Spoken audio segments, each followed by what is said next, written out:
Welcome to Rajasthan GK training. दोस्तों स्वागत आप सभी भावी अध्यापक एवं अध्यापिकाओं का हमारे इस राजस्थान जीके ट्रेनिंग के इस महत्वपूर्ण प्लेटफॉर्म पर। दोस्तों हमने 3 मॉडल पेपर आपके लिए करवा चुके हैं 3rd ग्रेड टीचर एग्जाम के, और ये चौथा मॉडल पेपर है। अगर आपने 3 मॉडल पेपर नहीं देखे तो नीचे डिस्क्रिप्शन बॉक्स खोलो और वहां पे तीनों के लिंक दिए गए हैं सीरीज वाइज। आप उन तीनों मॉडल पेपरों को अच्छे ढंग से पढ़ो और फिर अपने चौथे मॉडल पेपर पर आना, ठीक है। तो चलिए दोस्तों, आपकी भारी डिमांड को लेकर के हम मॉडल पेपर 4th आपके लिए सोल्व करवाने वाले हैं। इसमें 150 प्रश्न हैं और नीचे कमेंट करके बताना कि आपके 150 प्रश्नों में से कितने प्रश्न सही हो रहे हैं, ठीक है। तो चलिए दोस्तों, 3rd grade teacher exam level 1st के लिए यह मॉडल पेपर 4 है। तो ठीक है, शुरू करते हैं। और दोस्तों एक बात नीचे कमेंट करके जरूर बताना कि आपकी तैयारी कैसी चल रही है। तो दोस्तों तैयारी को खींच दो, रेस लगा के फुल स्पीड में खींच दो तैयारी को, ठीक है। चलिए अब की बार मास्टर जी बन के दिखाना है। तो चलिए दोस्तों पहले प्रश्न की बात करते हैं कि 1 दिसंबर 2022 को भारत द्वारा औपचारिक रूप से G20 की अध्यक्षता ग्रहण की गई। इसके लिए 4 से 7 दिसंबर को आयोजित पहली सेरेपा मीटिंग का आयोजन स्थल कौन सा है। तो पहली सेरेपा मीटिंग का आयोजन स्थल आपसे पूछ ले तो उदयपुर बताना है, ठीक है। चलिए अगला प्रश्न है कि वर्ष 2021 का भारतीय साहित्य अकादमी पुरस्कार राजस्थानी भाषा में प्रदेश के किस लेखक को दिया गया। तो यह दिया गया था मेरे प्यारे दोस्तों मिठेश निर्मोही को। किसको? मिठेश निर्मोही को, ठीक है। चलिए अगला प्रश्न है दोस्तों पिछले करंट का महत्वपूर्ण प्रश्न है कि इंदिरा रसोई योजना की अनुदान राशि को 12 रुपए से बढ़ाकर कितना कर दिया गया है। तो 17 रुपए कर दिया गया है, ठीक है। कितना? 17 रुपए, ठीक है। ऑप्शन के अकॉर्डिंग अपन को बताना है 17 रुपए, वैसे तो अभी 8 रुपए ही है शायद, ठीक है। 8 रुपए ही है, ठीक है। चलिए अगला राजस्थान अक्षय ऊर्जा निगम और हिंट्री हाइड्रो डेवलपमेंट कॉर्पोरेशन ने राजस्थान में कितनी क्षमता मेगा अक्षय ऊर्जा पार्क के लिए करार किया है या बोले तो समझौता किया है। तो दोस्तों ये किया आपने 10,000 मेगावाट के लिए, ठीक है। अगला प्रश्न है कि राजस्थान में प्रशासनिक शहरों के संग अभियान की अवधि कब तक बढ़ा दी गई है। तो दोस्तों राजस्थान में प्रशासन शहरों के संग अभियान बहुत ही चर्चा में है, ठीक है। और इसकी जो अवधि है वो 31 मार्च 2026 तक बढ़ा दी गई है। कब तक? नहीं 31 मार्च 2026 नहीं, 31 मार्च 2023 तक बढ़ा दी गई है, ठीक है, याद रहेगा। चलिए इंपॉर्टेंट प्रश्न है, पूछ सकता है। अगला 15 जनवरी 2022 को भारतीय सेना का 74वां स्थापना दिवस मनाया गया था, ठीक है। और प्रदेश में कहां दुनिया का सबसे बड़ा खादी से बना तिरंगा प्रदर्शित किया गया है। तो दोस्तों अपने जैसलमेर में किया गया था, ठीक है, याद रखना। अगला प्रश्न है प्यारे दोस्तों कि राजस्थान आवासन मंडल द्वारा कहां पे कॉन्स्टिट्यूशन क्लब ऑफ राजस्थान का शिलान्यास किया गया है।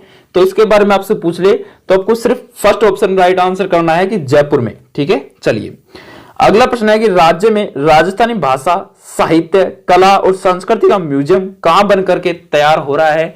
तो ये दोस्तों अपने बनकर के तैयार हो रहा है बीकानेर में, ठीक है। चलिए अगला प्रश्न है कि मुख्यमंत्री जिला नवाचार निधि योजना के अंतर्गत प्रत्येक जिले को कितने राशि प्रति वर्ष आवंटित की जाएगी। तो मुख्यमंत्री जिला नवाचार योजना के अंतर्गत प्रत्येक जिले को आपसे पूछ ले तो 1 करोड़ रुपए आवंटित किए जाएंगे, ठीक है। प्रत्येक जिले को 1 करोड़ रुपए आवंटित किए जाएंगे। अगला प्रश्न है राजस्थान में मुख्य सचिव पद पर किसे नियुक्त किया गया है। तो एक तो पद आपसे पूछेगा तो मंत्रिमंडल को अवश्य पढ़कर जाना, ठीक है। तो राजस्थान के मुख्य सचिव पद पर कौन है इस समय। तो उषा शर्मा है, ठीक है। चलिए ऑप्शन के अकॉर्डिंग, ठीक है, राजस्थान के बारे में निम्न कथनों में से कौन सा सही नहीं है। तो इनमें से कौन सा सही नहीं है। तो पहला कथन क्या कह रहा है कि उत्तर दक्षिण की अपेक्षा पूर्व पश्चिम विस्तार अधिक है। बिल्कुल ऑप्शन नंबर फर्स्ट तो बिल्कुल सही है, इसमें कोई दोहराई नहीं है, ठीक है। चलिए अगला है कि उत्तर दक्षिण की अपेक्षा पूर्व पश्चिम विस्तार कम है। यह बिल्कुल गलत है, यानी पूर्व पश्चिम में विस्तार थोड़ा ज्यादा है, ठीक है। चलिए अगला है कि इसकी कुल स्थलीय सीमा 6000 किलोमीटर से कम है। हाँ 6000 किलोमीटर से कम बता रहा है ना कि ज्यादा, तो ये ऑप्शन बिल्कुल सही है। अगला है कि इसका अक्षांश विस्तार 60 डिग्री अक्षांश से अधिक है। बिल्कुल ये भी सही है। तो ऑप्शन नंबर अपना 2 है वो राइट आंसर आ जाएगा कि राजस्थान के बारे में ये सही नहीं है। चलिए अगला प्रश्न है निम्नलिखित में से राजस्थान के किस जिले की अंतरराष्ट्रीय सीमा सबसे छोटी है। तो सबसे छोटी आपसे पूछ ले तो बीकानेर की, सबसे ज्यादा जैसलमेर की, ठीक है। चलिए अगला है बरखान बालू का स्तूप राजस्थान के कौन से जिले में सबसे ज्यादा पाए जाते हैं। तो कौन से क्षेत्रों में सबसे ज्यादा पाए जाते हैं। तो इन क्षेत्रों की बात करें तो आपको बताना है दोस्तों अपने 20 से 35 सेंटीमीटर समवर्षा रेखा वाले के मध्य क्षेत्रों में ये पाए जाते हैं। तो 20 से 35 सेंटीमीटर समवर्षा रेखा के मध्य आने वाले क्षेत्र आपसे पूछ ले तो कौन कौन से हैं, तो आपको याद रखना है कि चूरू आ जाता है, इसमें जैसलमेर आ जाता है, सीकर आ जाता है, और क्या बताऊं, ओसिया आ जाता है, जोधपुर आ जाता है। ये सभी के सभी अपने 20 से 35 सेंटीमीटर समवर्षा रेखा के मध्य आने वाले क्षेत्रों में शामिल है। ठीक है, चलिए अगला प्रश्न है दोस्तों, मेरे प्यारे दोस्तों, अगला प्रश्न क्या कह रहा है, ध्यान से पढ़ना प्रश्न को, कि 14वां प्रश्न है कि जून जुलाई माह में कौन से जिले में सर्वाधिक धूल भरी आंधियां चलती है, तो गंगानगर जिले में चलती है भाई, गंगानगर जिले में, ना कि जैसलमेर, बीकानेर, जोधपुर में। ठीक है, चलिए निम्न में से जवाई नदी किस नदी की सहायक नदी है, तो जवाई नदी भी किसी नदी की सहायक नदी है। ठीक है, तो ये किसकी है, ये अपने लूणी नदी की है, तो लूणी नदी अपने जवाई नदी की सहायक नदी है। ठीक है, सॉरी, जवाई नदी लूणी नदी की क्या है, सहायक नदी है। लूणी नदी के बारे में आपसे पूछ ले तो लूणी नदी का उद्गम स्थल आपसे पूछ ले तो नागपाड़ अजमेर से होता है। ठीक है, चलिए अगला है कि निम्नांकित में से कौन सा जोड़ा सही सम्मिलित नहीं है, यानी कि असत्य कथन बताओ। तो दोस्तों नक्की झील सिरोही में है, गड़ीसर जैसलमेर में है, उम्मेद सागर जोधपुर में है, लेकिन दोस्तों तलवारा है, तलवारा अपने गंगानगर में नहीं है, हनुमानगढ़ में है। ठीक है, हनुमानगढ़ में। चलिए अगला प्रश्न है कि मिट्टी में खारेपन एवं क्षारीयता की समस्या के समाधान हेतु किसका प्रयोग किया जाता है, साइंस का इंपॉर्टेंट प्रश्न है, और ये जिप्सम का प्रयोग किया जाता है। ठीक है, राजस्थान में भूरी मिट्टी का प्रसार किस नदी का प्रवाह क्षेत्र जाता है, तो राजस्थान में भूरी मिट्टी का प्रसार किस नदी का प्रवाह क्षेत्र माना जाता है, तो इसके बारे में आपसे पूछ रहे तो आपको बताना है बनास नदी का प्रवाह क्षेत्र माना जाता है। ठीक है, याद रहेगा। चलिए अगला कि जवार सागर वन्यजीव अभ्यारण्य मुख्यतः कौन से जिले में स्थित है, तो जवार सागर आपसे पूछ रहे तो मुख्यतः तो चित्तौड़गढ़ में है। किसमें, चित्तौड़गढ़ में, ऑप्शन के अकॉर्डिंग।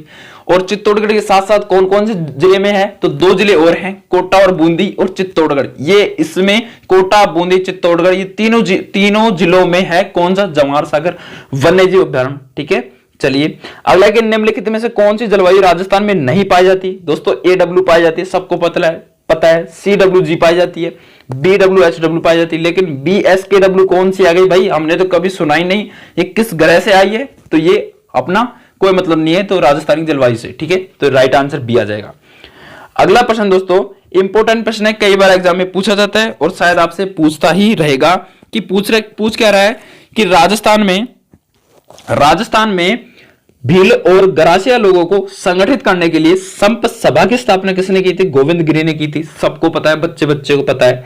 राजस्थान में कौन सा जिला मूंगफली उत्पादन में अग्रणी है, मूंगफली में पूछ सकता है तो बीकानेर है।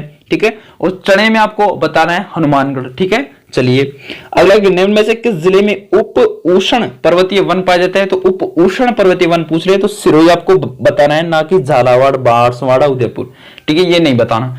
ठीक है, चलिए अगला प्रश्न है 2011 की जनगणना के अनुसार निम्नलिखित में से किस जिले की जनसंख्या सबसे अधिक है, तो सबसे ज्यादा जनसंख्या तो जयपुर की है 2011 के अकॉर्डिंग। ठीक है, राजस्थान की गोलियां व हनोटियां में स्रोत है, ये क्या है भाई, गोलियां व हनोटियां, तो ये तांबा के स्रोत है। ठीक है, गोलियां व हनोटियां। ठीक है, अगला राजस्थान में जेट्रोफा आधारित बायोडीजल पायलट प्लांट कहां पे अवस्थित है, तो झामर कोटला उदयपुर में स्थित है। ठीक है, चलिए नाल हवाई अड्डा पूछ ले तो नाल हवाई अड्डा सबको पता है, नाल हवाई अड्डा। तो नाल हवाई अड्डे के बारे में एक बात आपको याद रखना है, यह एशिया का सबसे बड़ा भूमिगत हवाई अड्डा है, और ये कहां पे है, अपने बीकानेर में नाल हवाई अड्डा, एशिया का सबसे बड़ा भूमिगत। ठीक है, चलिए एक तरफ है दोस्तों अपने पर्यटन सेवाएं और उनका प्रारंभिक वर्ष, दोस्तों इसके बारे में बताना है। सबको पता है कि हेरिटेज ऑन व्हील्स अपने 2006 में लागू हुई थी, और रॉयल राजस्थान ऑन व्हील्स अपने कब लागू हुई थी, ये अपने 2009 में लागू हुई थी। और रॉयल ओरिएंट एक्सप्रेस आपसे पूछ ले तो अपने ये 1994-95 में हुई थी, और विलेज ऑन व्हील्स आपसे पूछ ले तो 2004 में हुई थी। Right answer 4, 2, 3, 1। ठीक है, चलिए निम्न में से कौन सा स्थान जिंक खदानों से संबंधित है, तो 29वें नंबर का सही आंसर आपसे पूछ ले तो आपको क्या बताना है, 29वें नंबर का सही आंसर आपको बताना है मेरे प्यारे दोस्तों कि माचिया और बलारिया और जावरमाला, ये सभी के सभी किससे संबंधित है, ये सभी के सभी अपने जिंक के खदानों से संबंधित हैं। ठीक है, राइट आंसर 1 3 4 5। ठीक है, आराम से पढ़ लेना वीडियो को पॉज करके, ज्यादा दिक्कत हो तो। ठीक है, चलिए अगला प्रश्न है, अग्नि कुंडों के साक्ष्य कहां से मिलते हैं? तो अग्नि कुंडों के साक्ष्य आपसे पूछ ले तो कालीबंगा से मिलते हैं अग्नि कुंडों के साक्ष्य। निम्नलिखित में से किस स्थल को मौर्यकालीन वास्तुकारों के अवशेष प्राप्त हुए हैं? तो किस स्थल से प्राप्त हुए हैं? तो बैराट सभ्यता से प्राप्त हुए हैं। बैराट कहां पे है? अपने जयपुर में है। ठीक है, चलो तो फिर चलो अगला प्रश्न है, मेवाड़ महाराणा के पगड़ी बांधने वाला व्यक्ति कहलाता था। बहुत ही इंपॉर्टेंट प्रश्न है दोस्तों, कला एवं संस्कृति का इंपॉर्टेंट प्रश्न है कि जब मेवाड़ महाराणा के पगड़ी बांधने वाला जो व्यक्ति है उसको क्या कहते हैं? तो उसको दोस्तों छड़ीदार कहते हैं। क्या कहते हैं? छड़ीदार। ठीक है, और मेवाड़ के महाराणा 26 बार की पगड़ी बांधते थे तथा पगड़ी बांधने वाला छापदार कहलाता था। दोस्तों छापदार, छापदार कहलाता था क्या? पगड़ी बांधने वाला छापदार कहलाता था। ठीक है, और राजस्थान में पगड़ी संग्रहालय बागोर की हवेली उदयपुर में है। तो राइट आंसर अपने छड़ीदार नहीं छापदार आएगा फिर। ठीक है, छापदार। ठीक है, चलिए अगला है, गुहिल वंश का पहला शासक कौन था? तो गुहिल वंश का पहला शासक आपसे पूछ ले तो बप्पा रावल। दोस्तों किसको नहीं पता? बप्पा रावल था। ठीक है, निम्नलिखित में से कौन सा युग्म सही सुमेलित नहीं है? इनमें से कौन सा युग्म है जो सही सुमेलित नहीं है? दोस्तों हल्दी घाटी का युद्ध 1576 ईस्वी को हुआ था, सबको पता है। खानवा का युद्ध 1527 में हुआ था, सबको पता है। और गिरी सुमेल का युद्ध अपने 1544 को आता, सबको पता है। लेकिन दिवेर का युद्ध 1682 दे रखा है। नहीं, 1682 नहीं, 1582 में हुआ था दिवेर का युद्ध। तो ठीक है, राइट आंसर 4। अगला, निम्न में से किस शासक ने परमाणु से चित्तौड़ छीनकर उसे राजधानी बनाई और 1227 ईस्वी में सुल्तान इल्तुतमिश की सेना को परास्त किया? तो इनमें से कौन सा शासक था? ऐसा शासक था रावल जयत्र सिंह। हाँ तो मेरे प्यारे दोस्तों अगला प्रश्न है कि गोरा और बादल ने किसकी रक्षा की थी? तो दोस्तों गोरा और बादल ने तो मेवाड़ के महाराणा रतन सिंह, मेवाड़ के महाराणा रतन सिंह और किसकी की थी? मेवाड़ के महाराणा रतन सिंह के समय दिल्ली सल्तनत के खिलजी वंश के शासक अलाउद्दीन खिलजी ने चित्तौड़ पर आक्रमण किया और मलिक मोहम्मद जायसी की पुस्तक पदावली जानकर का महत्वपूर्ण स्रोत है। गोरा व बादल बदमिनी की रक्षा करते हुए वीर गति को प्राप्त हुए थे, तो इसमें पद्मिनी आ जाएगा। ठीक है, ऑप्शन नंबर 2।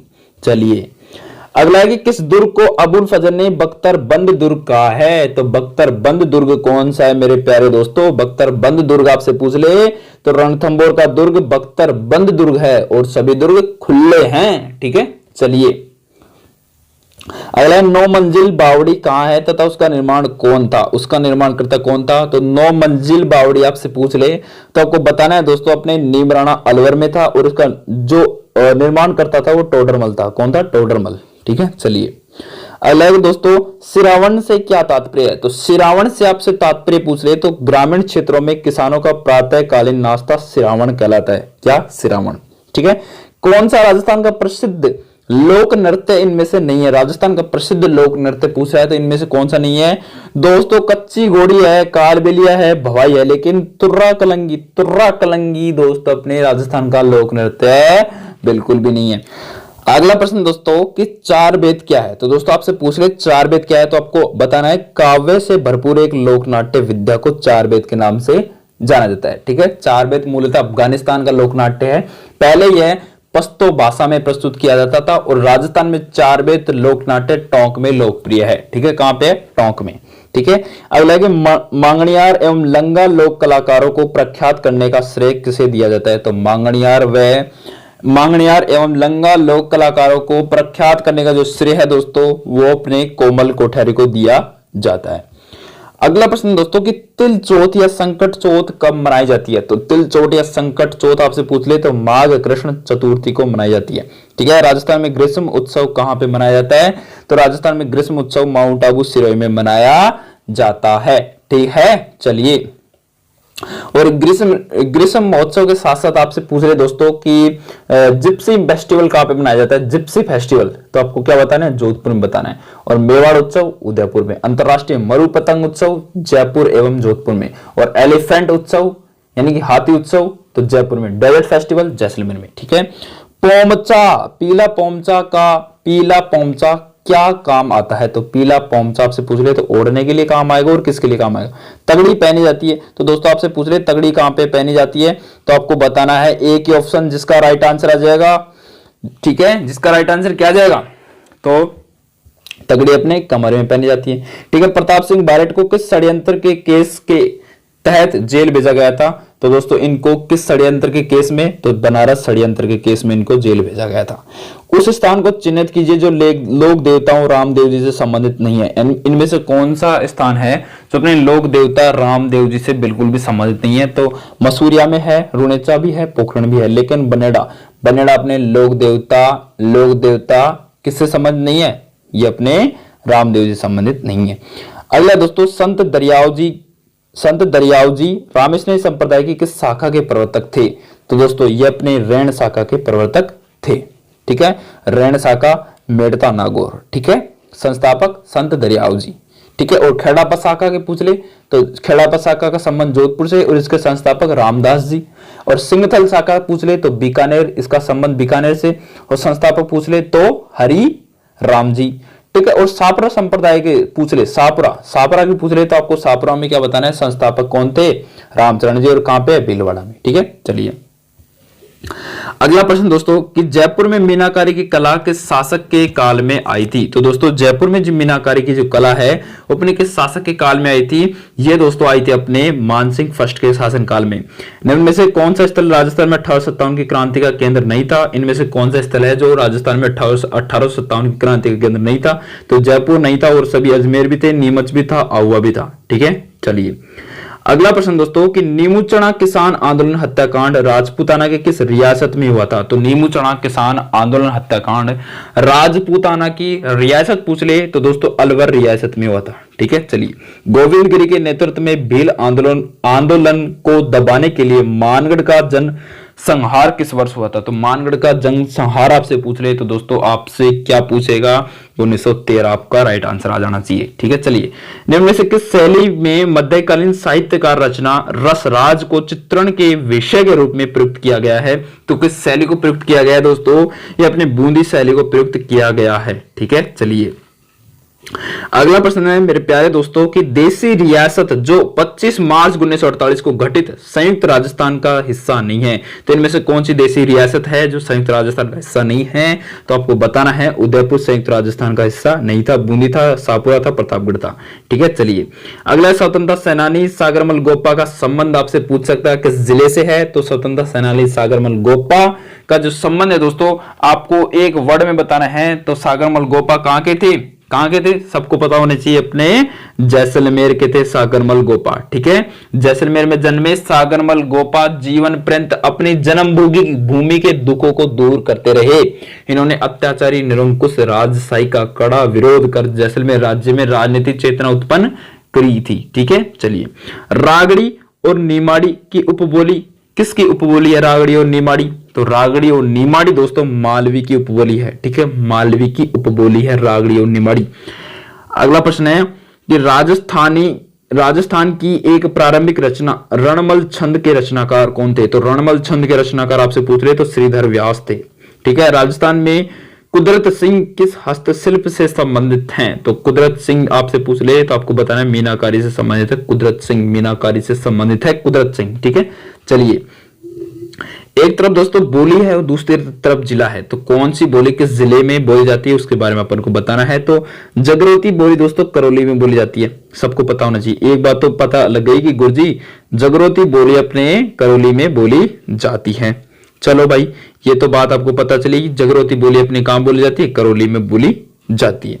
और ठाटी आपसे पूछ रहे तो बाड़मेर में।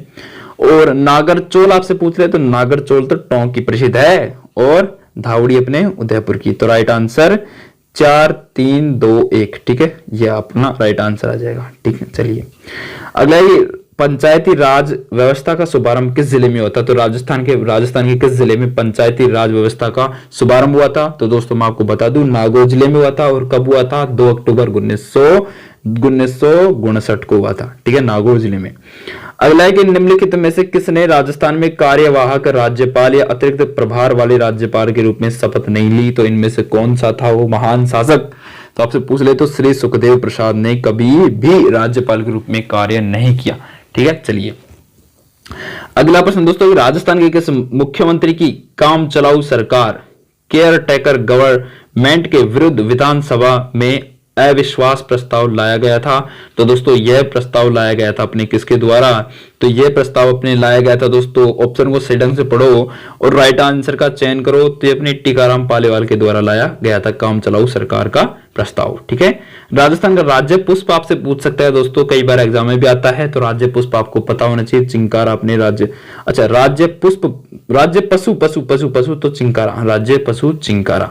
ठीक है, चलिए अगला है कि राजस्थान में इंदिरा महिला शक्ति निधि योजना कब प्रारंभ की गई थी? तो राजस्थान में इंदिरा महिला शक्ति निधि आपसे पूछ ले तो 18 दिसंबर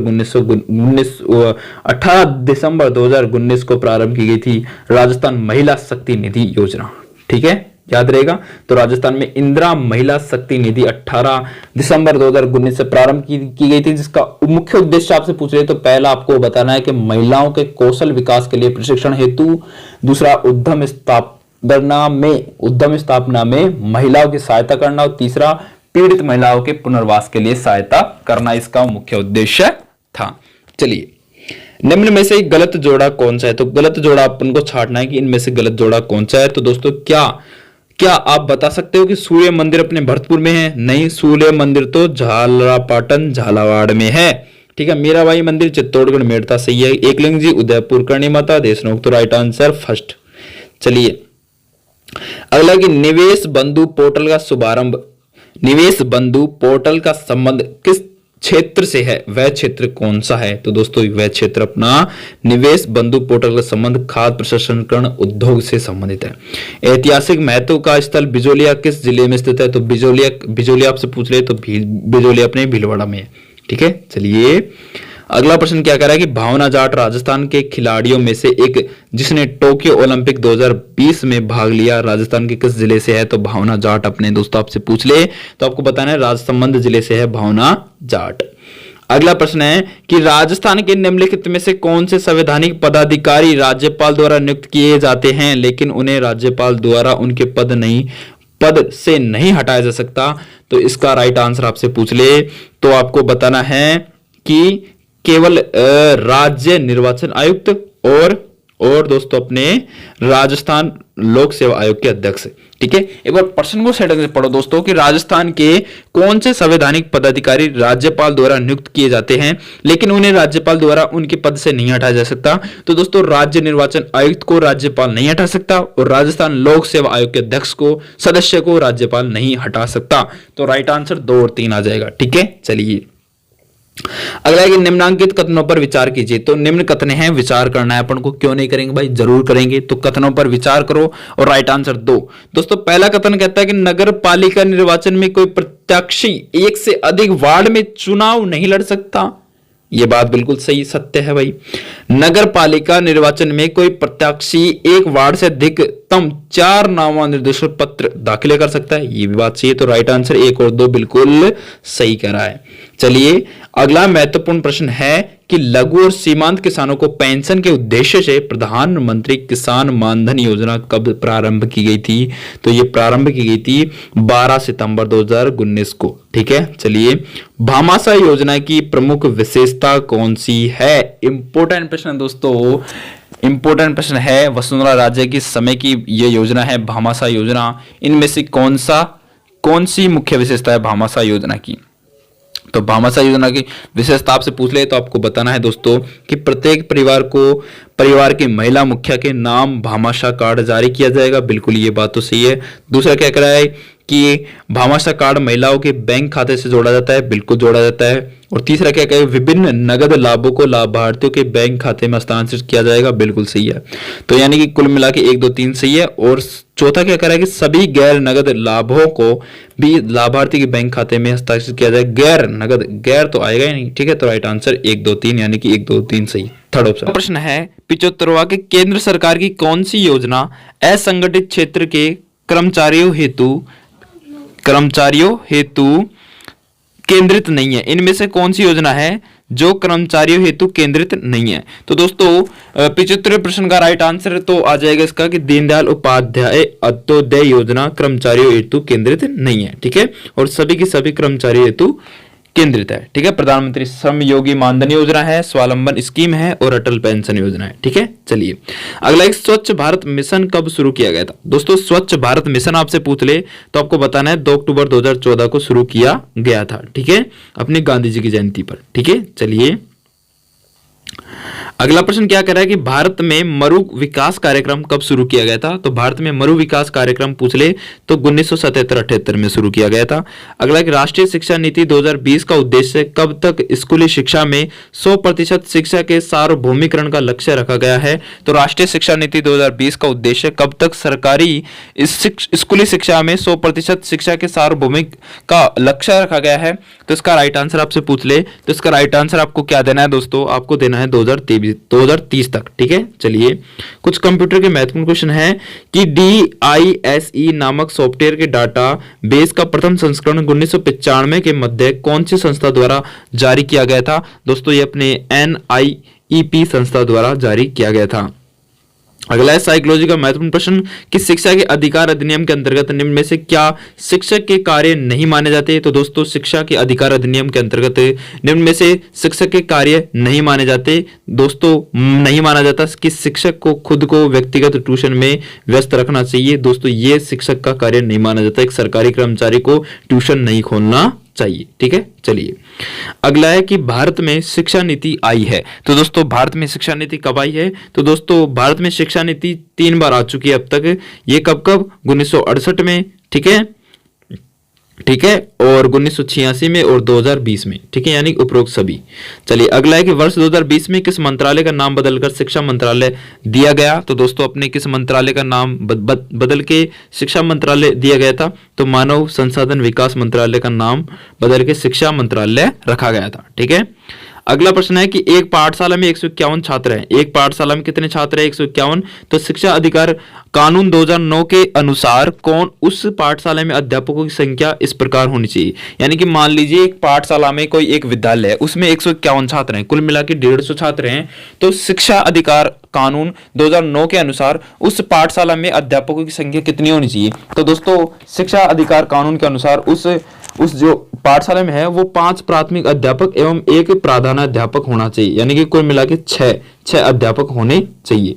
150 बच्चों की पाठशाला में 6 अध्यापक होने बहुत जरूरी है, ठीक है। चलिए अगला कि शिक्षा का अधिकार कानून 2009 के अनुसार एलिमेंट्री शिक्षा में होने वाली कक्षाएं कौन कौन सी है। तो दोस्तों एलिमेंट्री शिक्षा में होने वाली कक्षाएं आपसे पूछ ले तो आपको क्या बताना है मेरे प्यारे दोस्तों। इसका राइट आंसर क्या आ जाएगा, इसमें आ जाएगी पहली कक्षा से 8वीं कक्षा तक की शिक्षा को एलिमेंट्री शिक्षा के रूप में रखा गया है, ठीक है। चलिए अगला है कि समन्वित कार्यक्रम के संदर्भ में शिक्षक की भूमिका है। समन्वित कार्यक्रम के संदर्भ में एक शिक्षक की भूमिका क्या होनी चाहिए। तो एक शिक्षक की भूमिका होनी चाहिए दोस्तों कि बच्चों के शैक्षिक स्तर एवं पाठ्यक्रम के उद्देश्य के अनुरूप शिक्षण अधिगम योजना बनाना चाहिए और बच्चों की सीखने की प्रवृत्ति देखना चाहिए और बच्चों की सतत उपलब्धि देखना चाहिए। यानी कि उपरोक्त सभी राइट आंसर आ जाएगा, ठीक है। अगला प्रश्न दोस्तों कि शिक्षा अधिकार कानून 2009 के अनुसार प्राथमिक विद्यालय में विद्यार्थियों की संख्या 200 से ज्यादा होने पर प्रधानाध्यापक को छोड़कर अध्यापक और विद्यार्थियों का अनुपात इनमें से न बढ़ना चाहिए। दोस्तों एक बार प्रश्न को ध्यानपूर्वक पढ़े कि शिक्षा अधिकार कानून 2009 के अनुसार यदि प्राथमिक पाठशालाओं में विद्यार्थियों की संख्या 200 से ज्यादा होने पर प्रधानाध्यापक यानी हेडमास्टर जी को छोड़कर अध्यापक और विद्यार्थियों का अनुपात इनमें से न बढ़ना चाहिए। इनमें से कितना नहीं बढ़ना चाहिए। तो दोस्तों अध्यापक और विद्यार्थियों का अनुपात इनमें से नहीं बढ़ना चाहिए। तो दोस्तों 1:40 नहीं होना चाहिए, ठीक है। चलिए अगला प्रश्न है कि राजस्थान यानी कि 1:40 का अर्थ होता है कि एक शिक्षक 40 बच्चों पर, ठीक है। चलिए अगला प्रश्न क्या कर रहा है कि राजस्थान शिक्षा दर्शन शैक्षणिक प्रोग्राम किसके लिए शुरू किया गया है। तो राजस्थान शिक्षा दर्शन जो शैक्षणिक प्रोग्राम है वो मेरे साथियों स्कूली बच्चों के लिए तैयार किया गया था, ठीक है, उसके स्कूली बच्चों के लिए शुरू किया गया था। ठीक है।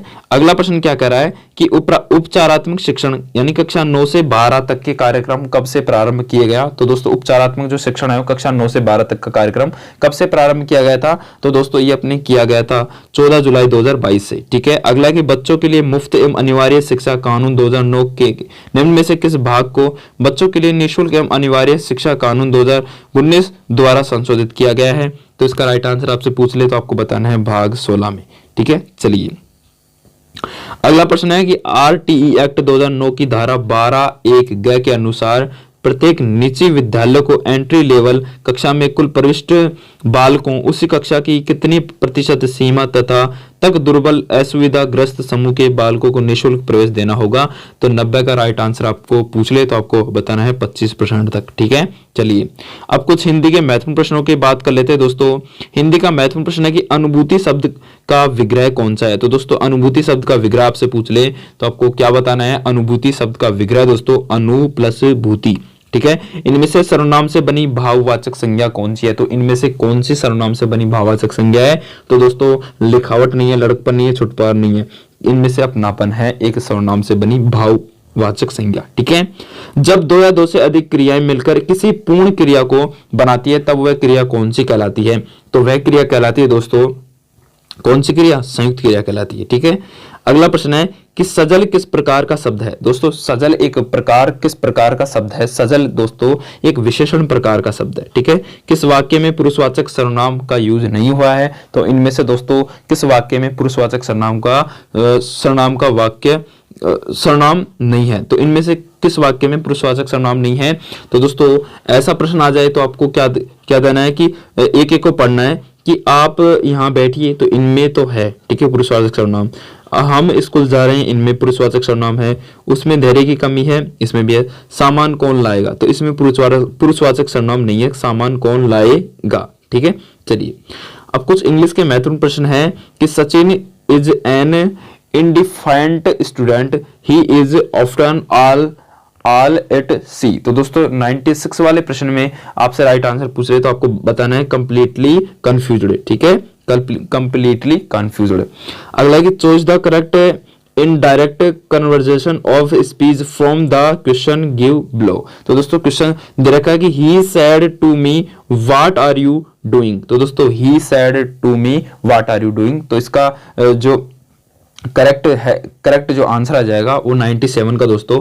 तो वो आ जाएगा अपने he asked me that I was doing. ठीक है। ये राइट आंसर आ जाएगा। ठीक है।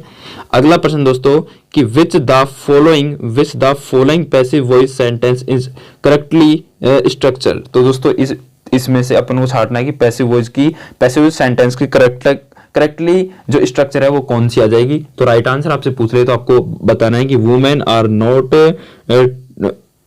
Are not treated as equals. ठीक है। ये आ जाएगा। ठीक है। अगला है कि fill in the blank with the correct form of verb. तो Asu was Khalistan with his friend. तो दोस्तों आसू वाज के जो खालिस्तान के अंदर आ जाएगा अपना प्लेइंग विद हिज फ्रेंड्स। ठीक है। चलिए अगला प्रश्न है कि choice the appropriate determiner given the option. तो दोस्तों Joy did not take Khalistan phones when she went on a holiday. तो इसका राइट आंसर आपसे पूछ ले तो आपको क्या बताना है। Many photos when she went on a holiday. ठीक है। अब कुछ मैथ के प्रश्नों की बात कर लेते हैं। यदि केले की कीमत को 20% घटाया जाता है और उसी राशि में 10 रुपए के 5 केले खरीदे जा सकते हैं तो एक केले की प्रारंभिक कीमत क्या थी। तो दोस्तों एक कोई केला है, यदि केले की कीमत को 20% घटाया जाता है और उसी 10 रुपए में 5 केले खरीदे जा सकते हैं एवं केले की प्रारंभिक तो उस जो प्रारंभिक रेट थी वो क्या थी केले की। तो प्रारंभिक रेट आपसे पूछ ले तो सबसे पहले क्या करना होगा 10 × 20 कर दो, फिर बटे में कर दो 100। ठीक है। और 100 करोगे तो इससे तो कुल मिला के अपना 2 रुपए आ जाएगा। ठीक है। 2 रुपए आ गया तो तो दो में अब नई रेट की बात करें तो 5 केले खरीदने अपन को, तो 2/5 कर दो। ठीक है, 2/5 करेंगे। ठीक है, 2/5 करने के बाद आपको क्या करना पड़ेगा दोस्तों, 2/5 कर दो, फिर इंटू में कर दो 100 और फिर कर दो 80। तो इस प्रकार से अपना 1/2 यानी कि कुल मिला के 0.5 पैसे के पड़ेंगे। ठीक है, चलिए, तो 0.5 पैसा कहाँ पे है, तो 0.5 पैसा अपने है यानी कि 50 पैसा, तो 50 पैसा। ठीक है, चलिए अगला है कि दो संख्याएं 3:4 में हैं तथा इनका लघुत्तम समावर्त्य 84 है, तो इनमें सबसे बड़ी संख्या कौन सी होगी। तो इनमें सबसे बड़ी संख्या आपसे पूछ ले तो आपको क्या बताना है दोस्तों, तो सबसे बड़ी संख्या आपसे पूछ रहे तो आपको बताना है, आपको सबसे बड़ी संख्या तो 28 होगी। ठीक है, 28 होगी। ठीक है, चलिए अगला है कि 3 सही 5/6 प्लस 6 सही 1/7, 2 सही 3/3 और माइनस का 1 सही 1/2 का मान आपसे पूछ ले तो आपको क्या बताना है मेरे प्यारे दोस्तों, इसका मान आ जाएगा 6 सही 1/7। ठीक है, इसका सबका मान। ठीक है, तो इसका राइट आंसर देखें तो इधर है, ये रहा 6 सही कितना, 6 सही, आपसे इसका राइट आंसर क्या आ जाएगा, 6 सही 1/7। ठीक है, अगला है कि यदि 30,028 बराबर 28 इकाई प्लस 28,000 बराबर कितनी दहाई तक रिक्त स्थान पर संख्या आ जाएगी। तो थोड़ा कंफ्यूज करने वाला है लेकिन बहुत ही आसान है, इसमें से 200 आ जाएगा। ठीक है, राइट आंसर। अगला है किसी पूर्णांक a का योज्य प्रतिलोम प्राप्त होता है, तो उसे किसी पूर्णांक a का योज्य प्रतिलोम प्राप्त होता है तो दोस्तों उसे हमें -1 से गुणा करने पर, ठीक है, -1 से गुणा करने पर अपन को किसी पूर्णांक a का योज्य प्रतिलोम प्राप्त होगा। ठीक है, अगला है कुछ साइंस के प्रश्न है दोस्तों। क्या करा है कि ब्लड ग्रुप का वर्गीकरण, ब्लड ग्रुप का जो वर्गीकरण है दोस्तों वो अपने एंटीजन और एंटीबॉडी के आधार पर किया जाता है। ठीक है, किस कोशिकांग में क्रिस्टल पाई जाती है, तो क्रिस्टल है जो दोस्तों अपने जो ये अपने माइटोकॉन्ड्रिया में पाई जाती है क्रिस्टल। ठीक है, क्रिस्टल। अगला है कि फोकस दूरी प्लस 20 सेंटीमीटर प्लस 50 सेंटीमीटर और -25 सेंटीमीटर के 3 पतले लेंसों को एक दूसरे के संपर्क में रखे जाने पर इन लेंसों के निकायों की प्रभावी क्षमता कितनी हो जाएगी। तो दोस्तों इन लेंसों की प्रभावी क्षमता आपसे पूछ ले तो +3D हो जाएगी, +3D हो जाएगी। ठीक है, प्लस में। अगला दोस्तों कि घरेलू विद्युत परिपथ में आपूर्ति तारों यानी कि वायरिंग हेतु तारों के विद्युत रोधी आवरणों के लिए सही रंग चुनिए। तो दोस्तों अगर हम घरेलू विद्युत परिपथ में आपूर्ति के जो मुख्य तार हैं उनको विद्युत रोधी आवरणों के लिए सही रंग कौन कौन से आ जाएंगे, तो सही रंग आपसे पूछ ले तो सबसे पहले आपको बताना है विद्युन्मय तार लाल, उदासीन तार काला और भू संपर्क तार हरा। ठीक है, ये राइट आंसर आ जाएगा। अगला प्रश्न है कि गति के नियम की खोज आपसे पूछ रहे हैं, तो आपको एक आंसर सबको पता है, गति के नियम की खोज न्यूटन बाबा ने की थी। निम्न में से कौन सी नदी भूमध्य रेखा को 2 बार काटती है, तो दोस्तों भूमध्य रेखा को 2 बार काटने वाली नदी कौन सी है दोस्तों, वो अपने कौन सी है, वो अपने है जायरे नदी। कौन सी, जायरे, जो अपने कांगो यानी कि जो अफ्रीका की एक प्रमुख नदी है जो भूमध्य रेखा को 2 बार काटती है। ठीक है, अगला एक आर्थिक समीक्षा 2021-22 के अंतर्गत कुल अधिष्ठापित क्षमता है, अधिष्ठापित क्षमता आपसे पूछ रहे तो आपको बताना है 23,321 मेगावाट। ठीक है, राजस्थान में मार्च 2021 तक ऊर्जा की अधिष्ठापित क्षमता 21,979 मेगावाट थी जो 1,342 मेगावाट वृद्धि कर दिसंबर 2021 तक 23,321 वाट हो गई। ठीक है, याद रहेगा। चलिए अगला है कि मुगल शासक जिसने 15 वर्ष निर्वासन में बिताए वह था, तो दोस्तों ऐसा कौन सा मुगल शासक था जिसने 15 वर्ष निर्वासन में बिताए थे, तो दोस्तों ऐसा मुगल शासक तो एक था, उसका नाम था हुमायूं। ठीक है, अगला है कि इनमें से कौन सी अरावली श्रृंखला की सबसे ऊंची पर्वत चोटी है, तो इनमें से कौन सी है दोस्तों ऊंची, तो ऊंची तो गुरु शिखर है, संतों का शिखर कहते हैं जिसे। ठीक है, गुरु शिखर।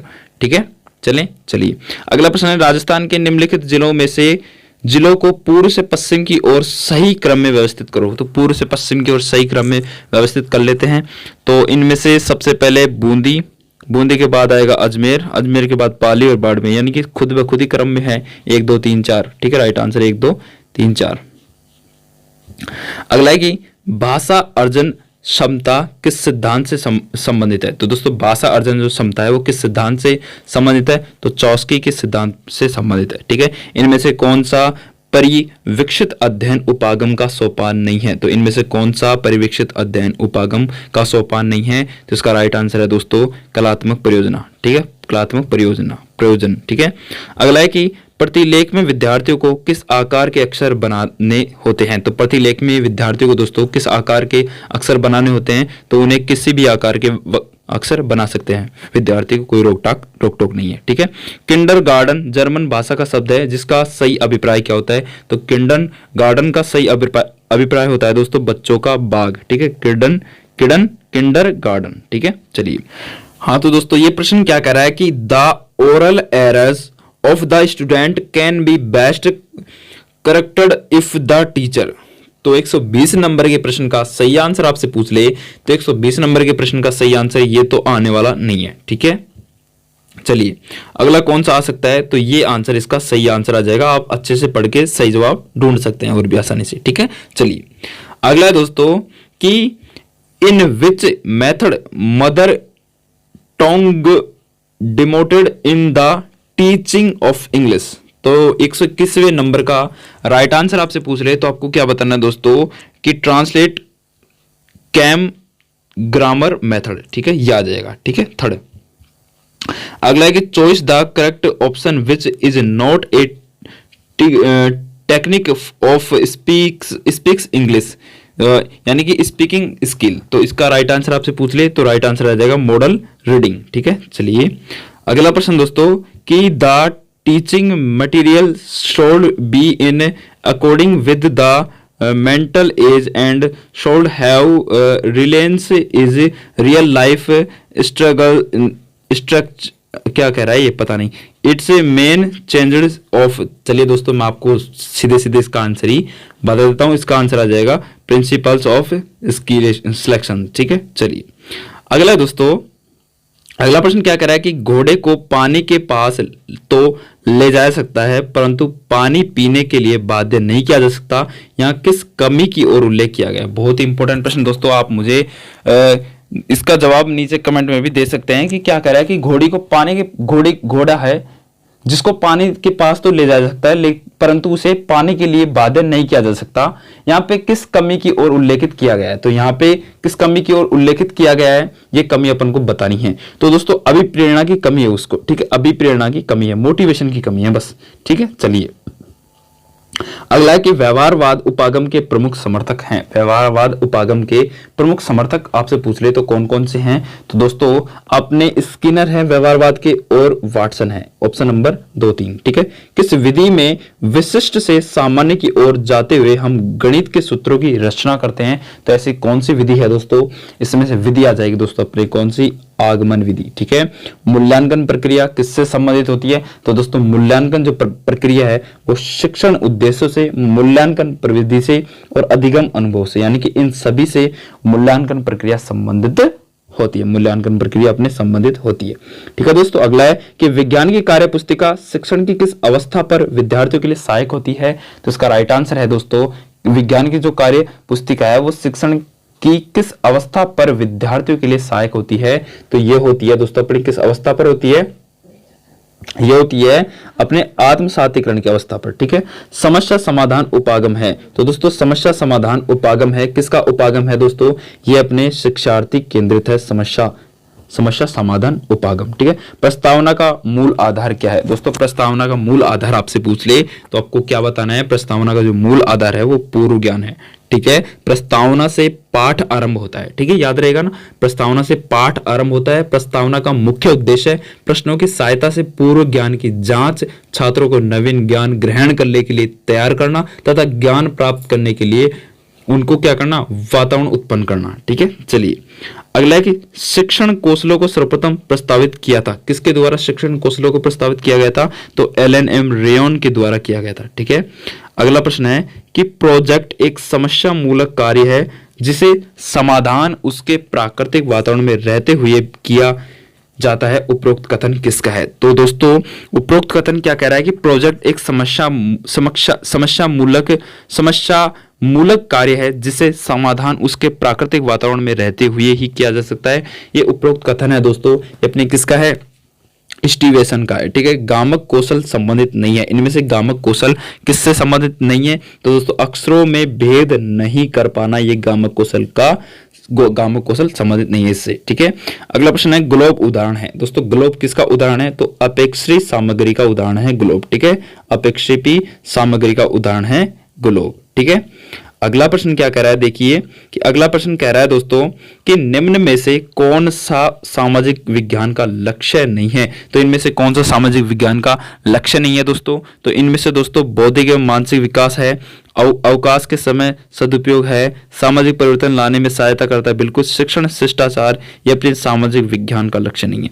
अगला है कि अभिप्रेरणात्मक चक्र के 3 महत्वपूर्ण घटक कौन से हैं? तो अभिप्रेरणात्मक चक्र के 3 महत्वपूर्ण घटक आपसे पूछ ले तो आवश्यकता, अंत्योदय तथा प्रोत्साहन, यही अपने अभिप्रेरणात्मक चक्र के 3 महत्वपूर्ण घटक हैं, ठीक है। चलिए, प्रतिभाशाली बालक की बुद्धि लब्धि होती है। तो दोस्तों कोई भी प्रतिभाशाली व्यक्ति है उसका जो IQ लेवल आपसे पूछ ले तो 140 होता है, ठीक है। कम से कम 140 या 140 से अधिक, ठीक है, उसको प्रतिभाशाली की श्रेणियों में रखा जाता है, ठीक है।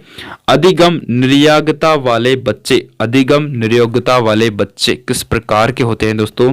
ये अधिगम के कुछ पक्षों से संघर्ष करते हैं, वे अधिगम निर्योग्यता वाले बच्चे कहलाते हैं, ठीक है।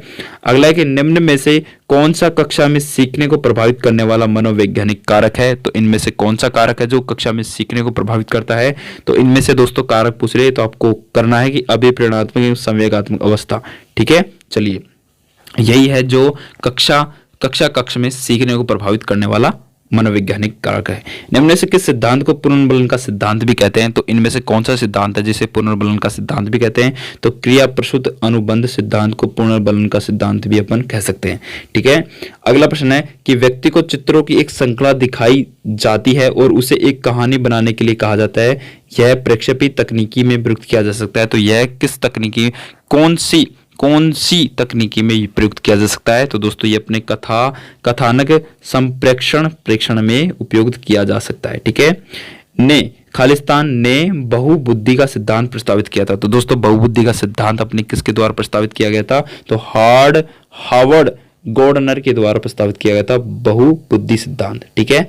अगला कि आनुवंशिकता की भूमिका के अध्ययन के लिए कौन सी विधि वैध नहीं है? तो आनुवंशिकता की भूमिका के अध्ययन के लिए इनमें से कौन सी विधि है जो वैध नहीं है? तो दोस्तों इनमें से आपको विधि पूछ ले कि आनुवंशिकता की भूमिका के अध्ययन के लिए इनमें से कौन सी विधि वैध नहीं है? तो दोस्तों जुड़वा बच्चों का अध्ययन वैध है, अभिभावक बालक विश्लेषण वैध है, समन्वय समूह अध्ययन वैध है, लेकिन दत्तक ग्रहण अध्ययन ये इसमें वैध नहीं है, ठीक है। अगला है कि जीन पियाजे द्वारा दिए गए संज्ञानात्मक विकास के सिद्धांत निम्नलिखित में से कौन सा विकास का प्रमुख काल नहीं है? इनमें से विकास का कौन सा प्रमुख काल नहीं है जीन पियाजे के अनुसार? तो दोस्तों चक्रीय चरण इनमें से कोई भी काल नहीं है जीन पियाजे का, ठीक है। अगला है कि शिक्षा मनोविज्ञान संबंधित है। दोस्तों आपसे पूछ ले कि एक वर्ड में कि शिक्षा मनोविज्ञान किससे संबंधित है? तो दोस्तों मेरे प्यारे दोस्तों आपको बताना है कि शिक्षा मनोविज्ञान अधिगम सही स्थितियों से संबंधित है, अधिगम प्रक्रिया संबंधित है और अधिगमकर्ता से संबंधित, यानी कि दिए गए सभी विकल्प ऑप्शन नंबर 2 राइट आंसर आ जाएगा। निम्न से कौन सी सेवा ई शासन द्वारा उपलब्ध करवाई जाती है? तो दोस्तों इनमें से कौन सी सेवा जो ई शासन द्वारा उपलब्ध करवाई जाती है? तो इसका राइट आंसर आपसे पूछने तो उपरोक्त सभी की सभी सेवाएं ई शासन द्वारा उपलब्ध करवाई जाती है, ई नागरिक, ई परिवहन और ई औषधि, ठीक है।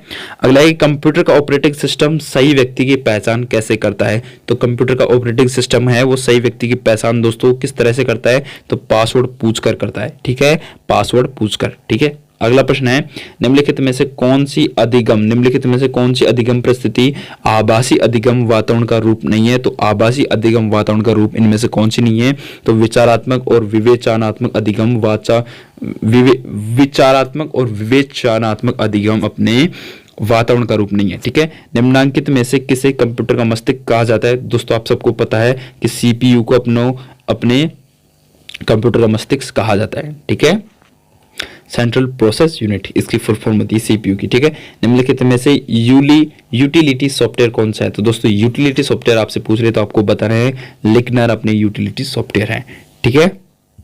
हाँ तो दोस्तों ये अपने हो चुके हैं 150 प्रश्न। मॉडल पेपर 4 अपना कंप्लीट हो चुका है। नीचे कमेंट करके बताना कि आपके 150 प्रश्नों में से कितने प्रश्न सही हुए और आपको ये मॉडल पेपर कैसा लगा, नीचे कमेंट करके जरूर बताना। और मुझसे कोई गलती हुई तो उसको थोड़ी सी मिस्टेक समझ के क्षमा कर देना, ठीक है। अगर कोई ज़्यादा ही बड़ी गलती है तो उसको नीचे कमेंट बॉक्स में जरूर देना, ठीक है। मैं उसको सुधारने की बहुत बहुत कोशिश करूंगा, ठीक है दोस्तों। मिलते हैं अगले मॉडल पेपर के साथ, तब तक के लिए जय हिंद, जय भारत, जय जय राजस्थान। कृपया करके चैनल को सब्सक्राइब जरूर करके रखना, ठीक है। धन्यवाद।